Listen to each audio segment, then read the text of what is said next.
fils unique de Madeleine, née de l'Arbre, et Yves Chabrol. Il naît malgré les conseils de médecins qui recommandent à sa mère, alors enceinte de 3 mois, d'avorter. Les époux Chabrol ayant été trouvés inanimés à la suite d'une asphyxie due à un chauffe-eau défectueux. Il fréquente les salles de cinéma parisiennes depuis l'âge de 4 ans. Son père, pharmacien et résistant, avec Maurice Ripoche et Maurice Nord. Il fonde en août 1940 le réseau Ceux de la Libération.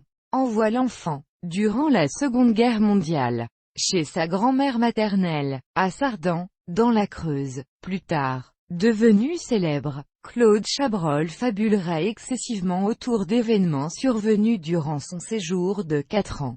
À Sardan, en particulier, il racontera maintes fois, et finira par croire, qu'à l'âge de seulement 11 ans il créa lui-même dans ce village une société civile immobilière, récolta des fonds importants parmi les notables, puis fut projectionniste et programmateur dans la salle de cinéma qu'il improvisa dans un garage désaffecté. En réalité, le cinéma sardantais fut créé en 1942, et animé jusqu'en 1948, par un adulte, Georges Mercier, 1910 à 1975. Ingénieur des arts et métiers passionné entre autres par le cinéma et ses techniques. Pour d'obscures raisons, Chabrol a souvent occulté l'existence et le rôle de cet homme inventif. Après un premier récit flatteur dans son autobiographie Et pourtant je tourne, l'épisode du cinéma sardantais a été enjolivé outre mesure dans l'ouvrage de Wilfrid Alexandre La Traversée des apparences.